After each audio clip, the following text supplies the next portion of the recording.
Alors nous sommes arrivés d'Af P Bet de Yivamot pour donc jeudi 3 Tevet.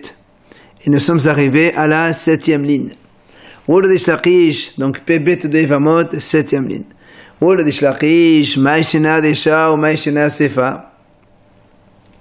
Alors la Gemara, on vient de répondre que selon Ishlaqish, il s'agit donc de morceaux Nimouha, c'est-à-dire des morceaux écrasés. Et c'est pour ça que Rish Lakish il a dit que quand il y a un morceau de Korban Hatat Tamé qui se mélange avec Korban Hatat Tahor, alors il s'annule dans 100, c'est-à-dire dans 100 fois. Alors c'est pour ça que la Gemara dit maintenant, si tu parles que il s'agit de morceaux écrasés et non pas des morceaux importants que normalement Haticha, donc elle se compte par un nombre que même dans 1000 elle n'est pas bêtée là. Alors on m'a Sefa. Pourquoi dans la Sefa, quand on a vu dans la Braïta, on a dit que un morceau de Hatat Tamé, un morceau de Hatat Tahor qui se mélange avec un morceau de Holin, c'est-à-dire de viande normale. Là-bas on a dit dans la Braïta, l'Otali, il n'y a pas d'annulation. Mais selon Rish Lakish, si le morceau il est écrasé et il n'a pas de hashivut d'importance, normalement il devait être annulé. Pourquoi il fait cette différence si c'est vraiment cette réponse qu'on vient de donner pour Rish Lakish?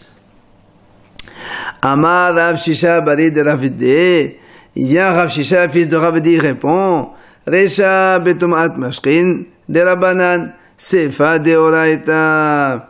Il vient Rav Shisha et répond en vérité. Il y a une différence entre la première partie et la deuxième de la Braïta. La Resha, elle parle betumat mashkin de Rabanan. Ça veut dire que ces morceaux de Hatat Tamé, comment ils sont devenus Tamé? Eh bien, parce que ils étaient dans un Keli où lequel il a été Tamé, rendu Tamé impur par des mashkin. Normalement, Minatora, les mashkin, c'est pas metamekeli. C'est le hachamim qui a été gozer que le mashkin metamekeli. Donc ça, c'est tum'a de Rabanan. C'est pour ça que ça s'annule. Par contre, la sefa, deoraita. Mais la sefa, on parle de tum'a minatora. Donc, et c'est pour ça qu'il n'y a pas d'annulation, même si le morceau n'est pas important. Alors, la Gemara lui dit, très bien. La réponse convient, mais je pourrais alors déduire Aval Tom'at Sher Ismail, le Ta'alé. Donc je vais déduire de là que si dans le premier cas, la Tom'a, donc les morceaux de Hatat sont devenus impurs par Tom'at Sheres, donc Minatora, d'après toi, d'après ce qu'on vient de répondre, ce serait donc, il n'y a pas de possibilité d'annulation.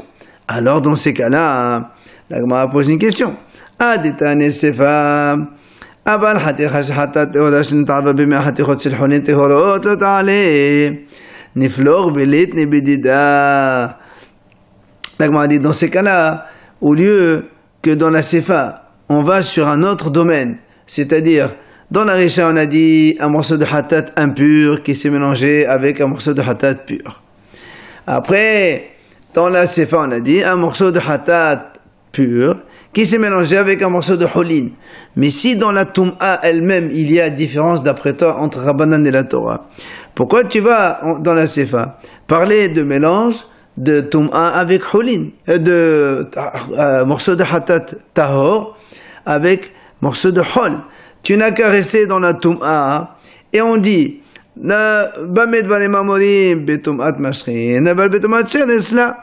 on aurait dû faire dans la Braïta enseigner que lorsque le morceau de Hatat Tamé, il est tamé par Mashkin, qui est des Rabanan, après il se mélange dans son morceau de Hatat Tahor, il s'annule. Mais, toujours dans la Toma, si le morceau de Hatat, il est devenu tamé par un Sheres, par un reptile, comme la Toma c'est de la Torah, et s'il se mélange avec son morceau de Hatat Tehora, eh bien, il ne s'annule pas. Alors pourquoi tu as été mentionné un autre cas où un morceau de Hatat Tehora avec un Holin qui est Tahor aussi? La Gemara répond Tehora betehorot adifle. En vérité c'est vrai, il lui dit on aurait pu enseigner ça. Seulement on a préféré enseigné le cas de tahor avec tahor. Parce que comme c'est tahor avec tahor, j'aurais pu penser, normalement, on aurait été tenté plus de annuler et de permettre. Eh bien, il dit quand même, ce n'est pas annulé. Rabba Amar, Rabba il donne une deuxième réponse. Pourquoi on a dit dans la Risha, ce n'est pas batel, ce n'est pas annulé? Donc toujours on parle de morceau Nemouha, c'est-à-dire le morceau il est écrasé, ce n'est pas un morceau important, il ne se compte pas par un nombre, donc il ne s'annule pas normalement. Mais dans la première partie de la Breita, on a dit c'est annulé parce que c'est sur lave. C'est uniquement un commandement négatif. Le fait de manger Besar Kadashim Tameh, c'est un commandement négatif seulement. Par contre, la Sefa,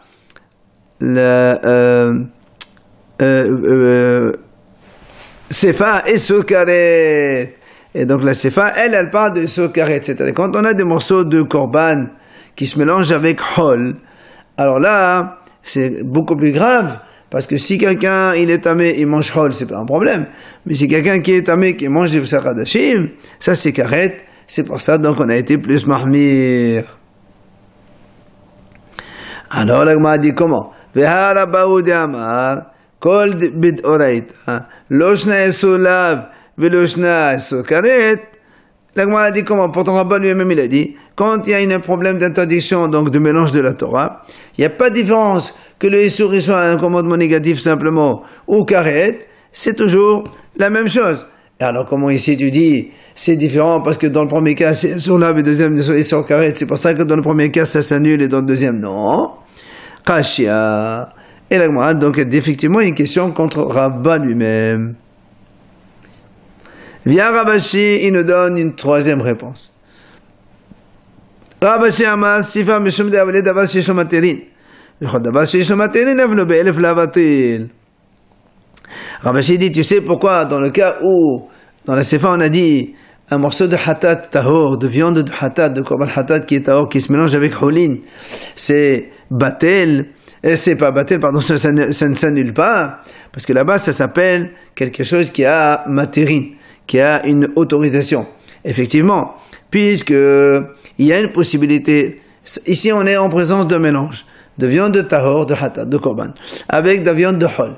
Mais il n'y a pas besoin de faire jouer l'annulation. Vu que un Kohen, il peut manger ça. Tu lui vends au Kohen à bas prix. Et c'est bon, il n'y a pas besoin de faire une annulation ici. Et donc, c'est pour ça que Ravashi dit, nous on sait, quand il y a une chose qui a une autorisation, même dans 1000, ça ne s'annule pas. C'est pour ça qu'on a dit que ça ne s'annule pas.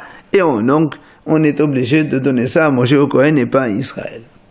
Mais la Gemara dit, en vérité, ce qui vient de dire Ravashi la réponse, c'est pas une bonne réponse. Pourquoi? Parce que la Gemara dit, Liman, à qui tu dis, ça s'appelle d'abord Shesh le Materin. Et les Kohen, Mishlashari. Si c'est pas un Kohen, dès le début, même avant le mélange ou après le mélange, c'est toujours autorisé. Et les Israël, les Olamasso. Si c'est pas un Israël, avant ou après le mélange, c'est toujours assour. Donc ça s'appelle pas d'abord Shesh le Materin. D'abord Shesh le Materin, c'est quand par exemple on a vu le cas de l'œuf pondu à Yom Tov qui se mélange avec 1000 œufs. Tu n'as pas le droit de le manger aujourd'hui. Tout le monde, personne n'a le droit de le manger. Mais le lendemain de la fête, tout le monde a le droit de le manger. C'est ça Shesh le Materin. Aujourd'hui tu ne peux pas, demain tu peux.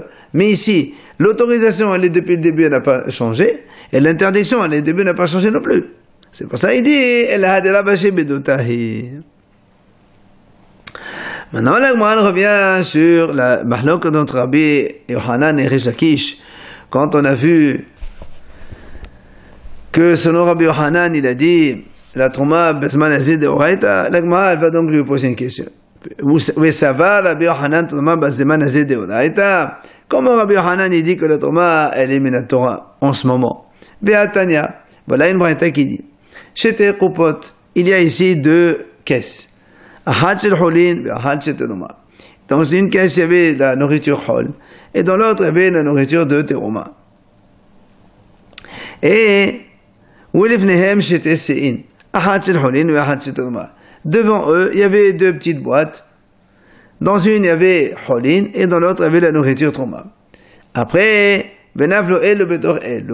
et ils sont tombés une dans l'autre. Donc chaque petite boîte, elle est tombée dans la grosse caisse. Et donc il y a eu mélange. Mais nous, on ne sait pas. Est-ce que c'est le hol qui est tombé dans le hol et trauma dans le trauma, ou le contraire? La Braïta a dit, on dit que c'est motard. Pourquoi? Shani Omer, parce que moi je vais dire, moi je dis, on suppose que les holin ils sont tombés dans le holin, et la trauma est tombée dans la terouma, donc chaque mélange il reste kasher.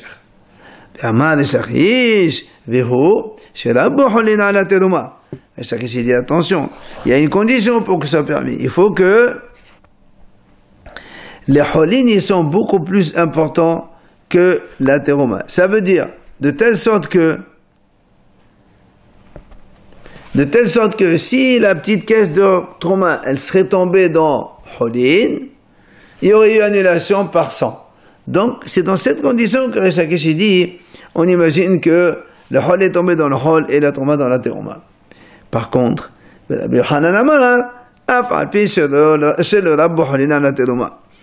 dit non, même s'il y a, il n'y a pas de majorité de hol pour faire jouer l'annulation, si c'était la terouma qui serait tombée dedans, eh bien on dit quand même, on suppose que le hol est tombé dans le hol et la trauma dans la trauma, et tout est bon pour chacun. Alors la Gemara pose une question. Donc notre question, donc je comprends pour Shakish qui a dit qu'il faut qu'il y ait une majorité pour faire jouer l'annulation hypothétique. Nous on ne sait pas comment s'est passé le mélange. Et donc parce que lui il dit que même si la trauma des Rabbanan, il faut quand même qu'il y ait une rébouille, c'est-à-dire beaucoup plus de hol que de trauma, de telle sorte que si c'était le contraire, que la trauma est tombée dans hol, elle aurait été annulée dans 100. Ça c'est, je comprends. Et là, Rabbi Yochanan, mais selon Rabbi Yochanan qui a dit que la trauma c'est la Torah, comment tu dis que il n'y a pas besoin de majorité, c'est la Torah? On ne peut pas être michil de cette façon. Il y a eu mélange, on ne sait pas comment. Toi, tu dis le hol est dans le hol, est tombé dans la trauma. Et peut-être que le trauma est tombé dans le hol. Et si c'est la Torah, il n'y a pas d'annulation. Et là, Rabbi Yochanan Kasher. Donc, il y a une question contre Rabbi Yochanan. Si Rabbi Yochanan dit que la trauma c'est la Torah, comment ici il dit que on dit que hol c'est dans hol et trauma dans trauma, même s'il n'y a pas de majorité de hol pour faire annuler la trauma, hein? Alors il répond, Rabbi Yochanan, Hamani Rabbanan hi. Rabbi Yochanan dit en vérité, cette braïta qui est Michil, elle parle selon Rabbanan, qui eux, les Hachamim, pensent que la trauma c'est Rabbanan. Mais par contre, moi, je pense, comme Rabbi aussi que lui, il dit que la trauma, elle est Minatora. Où c'est qu'on a vu? Détania. Besed al-Olam, c'est marqué dans Sed al-Olam. Le pasuk il dit, pourquoi la Torah répète deux fois?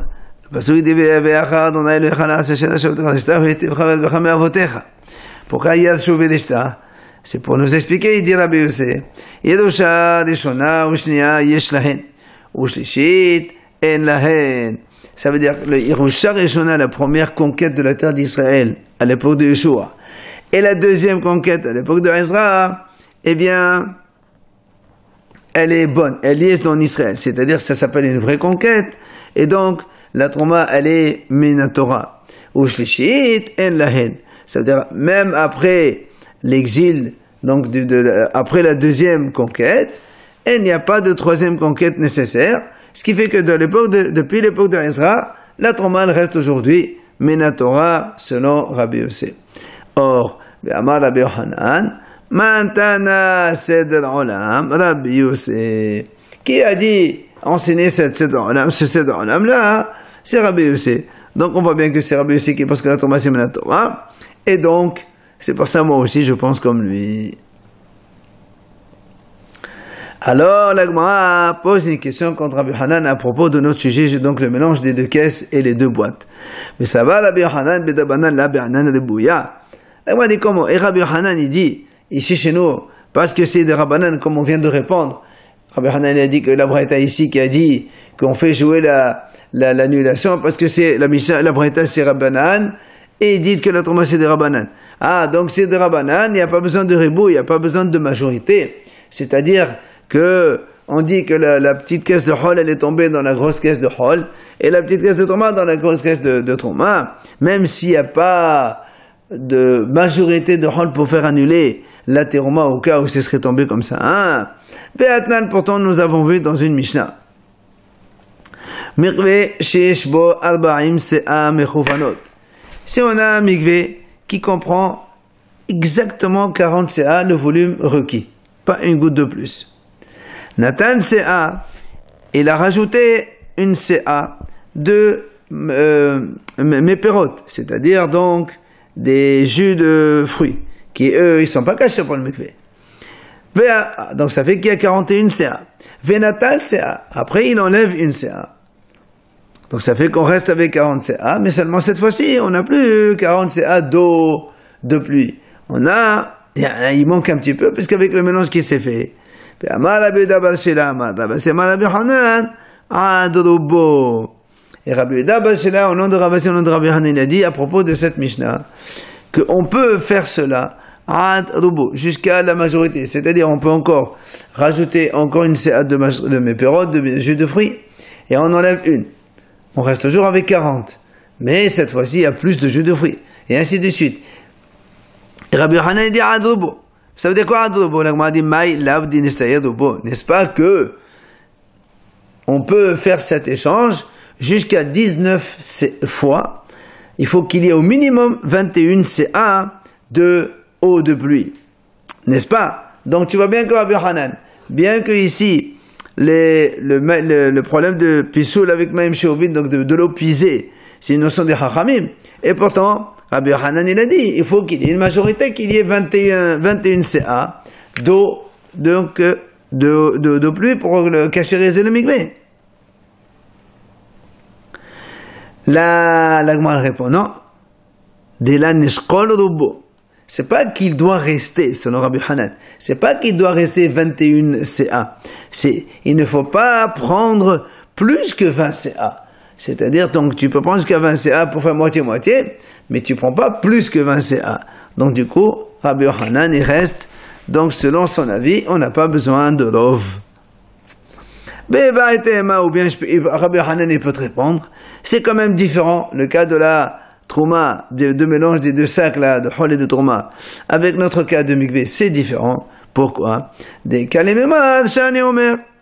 Là-bas, dans les deux petits sacs qui se mélangent avec les deux grands sacs, bon, il y a 2 et 2. Donc, il y a une possibilité, Shani Omer. Ça veut dire, il y a une possibilité que Béhémet, le mélange s'est fait comme ça. Donc, c'est pour ça que Rabbi Hanan, là-bas, il est Méril. Mais ici, dans le Mikvé, quand tu mets une CA de jus de fruits dans l'eau, c'est évident qu'il y a un mélange obligatoirement. Et quand tu prends bien sûr un mélange d'eau et aussi de jus de fruits. Donc c'est pas du tout la même chose. C'est pour ça que ici Rabbi Hanan, il dit il faut qu'il y ait la robot, le rov, mais dans le mélange Hol et Trouma avec les deux sacs grands et petits, il n'y a pas besoin.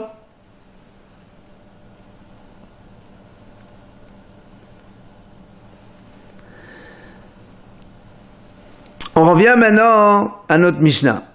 Nan, androgynos, nosé. Moi, elle pose une question.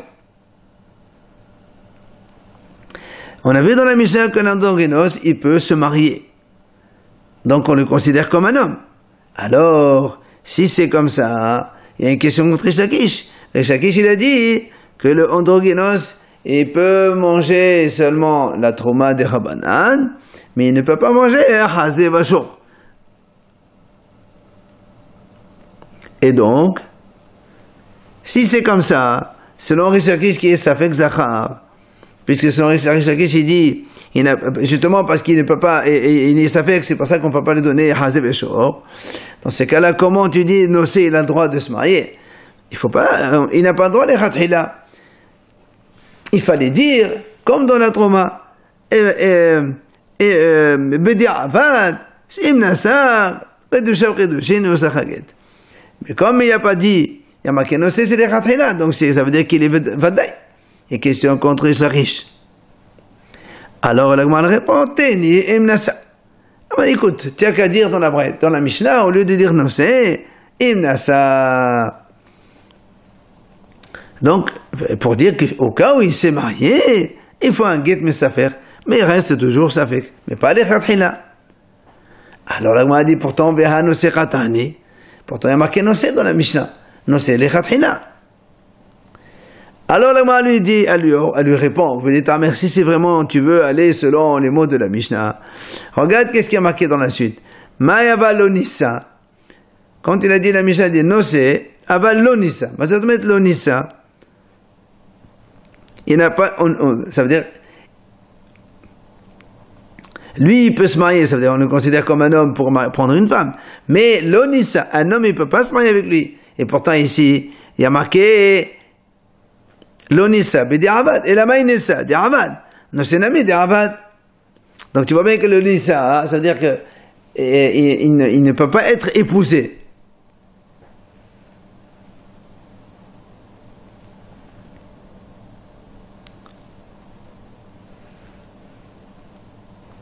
Ça veut dire que Bedi'avad, s'il a fait, il faut quand même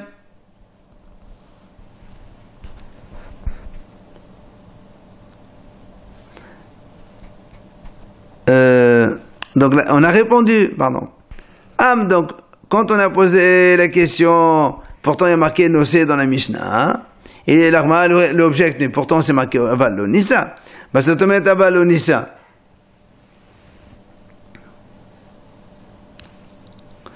L'onissa, ça veut dire que les khatkhila, il n'a pas le droit d'être marié.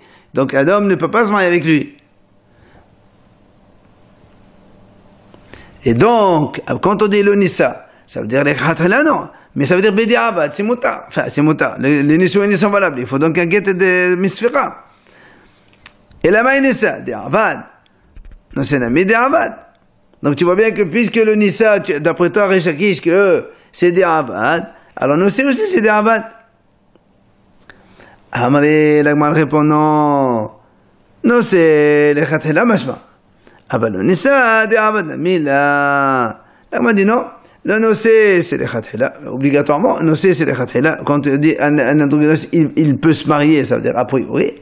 Mais quand on dit l'onissa des avad, c'est a posteriori obligé. C'est pas a priori. Donc la question contre Rishakish elle reste. Comment Rishakish il dit que c'est un safek? Alors il m'a dit Beha medqatan yisefar Rabbi Eliezer men androgynos hayibin alav skila ki zachar Mikelad yetanakama comme ça pour aller. On m'a posé une autre question. Cette fois-ci sur Rabbi Yochanan, comme c'est marqué, la Sefa dit comme ça. Rabbi Eliezer dit, on a vu dans notre Mishnah, un androgynos, on est hayab ala uskila comme un zachar. Donc si Rabbi Eliezer dit, c'est donc hayab comme un zachar. Miklal, donc nous on déduit que le Tanakama pense que il y a un safek. C'est pas un zachar vadaï, c'est un safek zachar. C'est pour ça pour aller. Donc s'il est safek, ça fait donc maintenant question contre Rabbi Yochanan, qui a dit que l'androgynos, il est zachar vadaï. Alors la Gemara répond, ben les modes, mifshat pshitale. En vérité, la Gemara répond, donc aussi bien pour Tanakama que Rabbi Eliezer, tous les deux ils pensent que le androgynos c'est un zachar. Ah, pourquoi lui il dit hayab ala uskila et l'autre non? En vérité, et qu'abenar iskala meshene mekomot. La discussion entre le Tanakama et Rabbi Eliezer, c'est est-ce que le hayab uskila il est des deux endroits, c'est-à-dire aussi bien du côté homme que du côté femme ou pas. Mor Savar, le Tanakama pense, comme il a un safek, donc aussi bien s'il a eu une relation avec un monsieur, il a une relation avec lui côté homme ou côté femme. Dans les deux cas, c'est Hayav Sekela. Au Mor Savar, alors que Rabbi Eliezer lui dit non, Kezachar seulement quand un homme il vient avec lui comme un zachar, eh bien, il est hayav sekila, mais s'il va de côté féminin qu'il a, il n'y a pas de hayuv sekila. Amar Rabbi vient Rabbi dit, l'état la matnitin me kame braïta. Donc la Mishnah qui a dit, nous on a vu dans la Mishnah que Rabbi Yosef, que l'androgynos, il fait manger sa femme, androgynos Kohen. Alors Rabbi Yossé, voilà. Rabbi Yossé, Rabbi Shimon, androgynos Kohen, shenasa bat Yisrael, machila betroma. Donc Rabbi Yossé dit qu'un androgyne Kohen, il fait manger sa femme la trouma. Ça c'est notre Mishnah. Rabbi dit, cette Mishnah-là, elle ne peut pas exister devant la Braïta. Pourquoi? D'Etana, on a une Braïta qui dit, Rabbi Yossé Omer, le même Rabbi Yossé, il dit, androgynos, bedia b'fnei asma, héo, velo echri'u bo hachamim, im zachad im neqiva. Et les hachamim n'ont pas su dire, est-ce que c'est un zachad ou neqiva? Et donc, il est safek, et donc, selon cette Braïta, il ne peut pas faire manger. Donc, on enlève la Mishnah devant cette Braïta. On a dit comment? Au contraire. Adraba, l'état la Braïta, mais quand même à Tédin. Il faut effacer la Braïta devant la Mishnah. Alors l'Agma a dit non, cette fois-ci, on ne peut pas. Pourquoi? Il dit parce que dans la Mishnah, on a vu que Rabbi Yossé et Rabbi Shimon, tous les deux, ils ont dit que le androgynos, c'est un zachar. Mais maintenant qu'on voit que Rabbi Yossé dans la Braïta, il est tout seul, mashma, que Rabbi Yossé s'est détaché de son ami Rabbi Shimon, et donc il est revenu, et il ne veut pas, enfin il ne pense pas comme lui, comme dans la Mishnah, et c'est pour ça que selon Rabbi Yossé, la Braïta, elle a plus de force que la Mishnah dans notre cas ici. Ça c'est Rav. Shmuel Amar, l'état la Braïta mekamim matnitin. Shmuel dit le contraire. Au début, il dit, il n'y a pas la Braïta devant la Mishnah. Comme dans la Braïta, on a vu que Rabbi Yossé, il a dit que c'est un safek. Dans la Mishnah, on a dit que Rabbi Yossé, il a dit que c'est Baddaï. Alors, tiens, on lève cette Braïta devant la Mishnah. Ah, la Gemara a dit, Ataba, l'état la matin, makami Braïta, de Hashamen al Shmuel de Haïsh Hida. Alors, on a dit au contraire. Selon Shmuel, comme on a vu, toujours il est haïsh, le hida. Shmuel est toujours écrit la vie d'un yahid, pot mahmir. Alors là aussi, puisque dans la Braïta, Rabbi aussi, il est seul, et il est mahmir, donc normalement Shmuel, il fallait dire qu'on enlève la Mishnah devant la Braïta. Alors la Gemara répond, Hanimile, quand est-ce qu'on a dit que Shmuel, il est hoshesh le yahid? Il est mahmir comme un yahid, seulement qu'il a mettre la matnitin. C'est quand la Mishnah, elle n'est pas enlevée. Mais comme ici, avec mettre la matnitin, la haïsh. Mais si tu me dis, ici, qu'on va écouter la Braïta, automatiquement, on va enlever notre Mishnah ici, alors dans ces cas-là, Shmuel, il ne craint pas le yahid de la Braïta, et donc c'est pour ça que Shmuel dit, on enlève la Braïta devant la Mishnah. Voilà.